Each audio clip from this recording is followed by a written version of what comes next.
चिंता में खुद को बर्बाद मत करो। दोस्तों, हम में से कहीं सारे लोग ऐसे होते हैं जो चिंता के कारण खुद को बर्बाद कर लेते हैं। ऐसे ही लोगों को बर्बाद होने से बचाने के लिए हम ये वीडियो लेके आए हैं। दोस्तों, वीडियो बहुत हेल्पफुल है। तो ये बात उन दिनों की है जब बुद्धा मरवन में अपना समय व्यतीत कर रहे थे। इस समय तक बुद्धि की प्रसिद्धि दूर दूर तक फैल चुकी थी। बहुत दूर दूर से लोग अपनी चिंताओं और परेशानियों का समाधान खोजने के पास आते थे। ऐसे ही एक दिन जब बुद्धा मरवन में अपने शिष्यों को प्रवचन दे रहे थे, तो एक अधेड़ उम्र का व्यक्ति अपने 2021 वर्ष के पुत्र को अपने साथ लिए बुद्धि की तरफ चला आ रहा था। जब यह प्रवचन स्थल के पास पहुंच गए तो एक नजर उन पर डाली और इशारे से बैठने के लिए कहा। जब प्रवचन समाप्त हो गया और सभी लोग वहां से चले गए, तो बुद्ध ने उस व्यक्ति को अपने पास बुलाया और बैठने के लिए कहा। वहां चारों तरफ हरियाली छाई हुई थी। मौसम बहुत सुहाना था और तरह तरह के पक्षियों की आवाजें गूंज रही थीं। ऐसा नजारा देखकर उस व्यक्ति को अंदर से असीम शांति महसूस हो रही थी।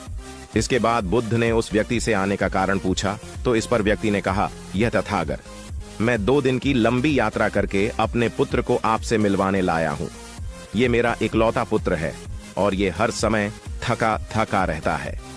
ऐसा लगता है जैसे इसके अंदर कोई जान ही नहीं है, कोई प्राणी नहीं है। इसका स्वभाव भी काफी चिड़चिड़ा हो गया है। अगर हम इससे कुछ भी कहते हैं तो ये हमारी छोटी छोटी बातों पर गुस्सा हो जाता है। इसके देखने की क्षमता भी उम्र से पहले ही कमजोर हो गई है और इसके बाल भी सफेद पड़ने लगे हैं। इतनी कम उम्र में इतनी बड़ी उम्र का लगना मुझे तो कुछ समझ नहीं आ रहा। किसके साथ हो? क्या रहा है तथागत? मैं अपने पुत्र के स्वास्थ्य को लेकर बहुत चिंतित हूं। जब मैं अपने पुत्र को वैद्य जी के पास लेकर गया तो उन्होंने कुछ औषधि दी और कहा, अपने पुत्र को तनाव कम लेने के लिए कहो। वो अपने दिमाग में बहुत अधिक तनाव लेता है, इसलिए उसकी ऐसी हालत हो गई है। लेकिन मुझे उनके बहुत समझाने के बाद भी तनाव का मतलब समझ नहीं आया। मुझे नहीं पता कि तनाव होता क्या है, यह किन कारणों से आता है और उसे कैसे अपने पुत्र के दिमाग से निकालूं। लेकिन मुझे सबसे पहले तो ये समझना है कि तनाव होता क्या है।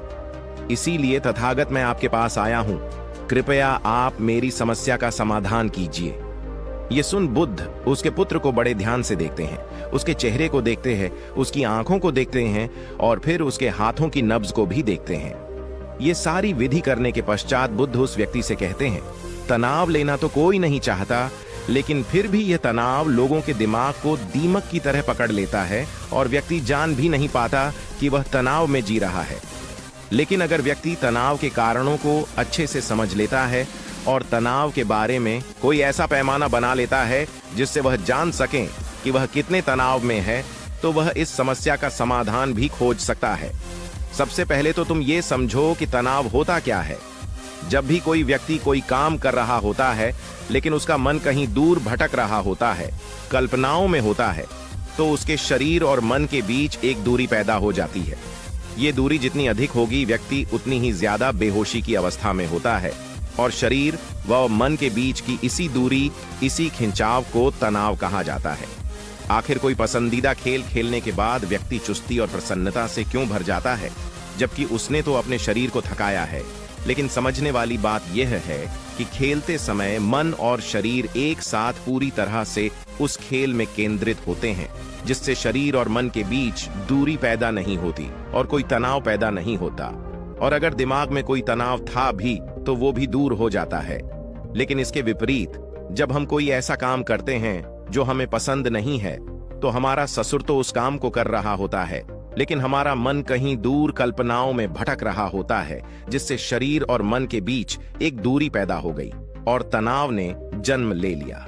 इसीलिए व्यक्ति को एक समय पर सिर्फ एक ही काम करना चाहिए और अपने तन और मन की सारी शक्ति उसी एक काम पर लगा देनी चाहिए, जिससे व्यक्ति के अंदर तनाव पैदा ही ना हो। इसके बाद बुद्ध ने कहा, तनाव पैदा होने के मुख्य 8 कारण होते हैं और जिसने इन कारणों को समझ लिया वो जीवन भर तनाव मुक्त रह सकता है। मुख्य कारणों में सबसे पहला कारण है अति महत्वाकांक्षी होना। महत्वाकांक्षी होना अच्छी बात है, लेकिन क्या कभी आपने इस बात पर ध्यान दिया है कि इंसान के लक्ष्य कभी पूरी ही नहीं होते। उसका एक लक्ष्य पूरा हुआ नहीं कि वह दूसरे की तरफ भागने लगता है, दूसरा पूरा हुआ तो तीसरे की तरफ, और इस तरीके से वो अपने लक्ष्यों को पाने के लिए जिंदगी भर गोल गोल घूमता रहता है। इसीलिए जो व्यक्ति अति महत्वाकांक्षी होता है, जिसने बड़े बड़े लक्ष्य बनाए होते हैं, वह वर्तमान में कभी रह ही नहीं पाता। उसका मन सदैव भविष्य की योजनाएं बनाने में ही व्यस्त रहता है। उसका शरीर तो वर्तमान में रहता है, लेकिन भविष्य में ही रहता है, जिससे मन और शरीर के बीच दूरी पैदा हो जाती है और वह तनाव भरी जिंदगी जीने लगता है। बुद्ध के मुंह से यह बात सुन उस लड़के ने कहा, बुद्ध, तो फिर इसका मतलब है कि हमें लक्ष्य नहीं बनानी चाहिए, क्योंकि लक्ष्य बनाना भी तो महत्वाकांक्षा ही है। इस पर बुद्ध ने कहा, जीवन में लक्ष्य बनाना कोई गलत बात नहीं है, लेकिन समस्या तब उत्पन्न होती है जब वो अपना पूरा ध्यान उस लक्ष्य से मिलने वाले परिणाम पर ही लगा देते हैं और उसके परिणाम की चिंता करते रहते हैं। व्यक्ति को वर्तमान में जीना आना चाहिए। आप लक्ष्य बनाइए और उस लक्ष्य की प्राप्ति के लिए कड़ी मेहनत करिए, लेकिन साथ ही साथ आपको इस बात का भी ज्ञान हो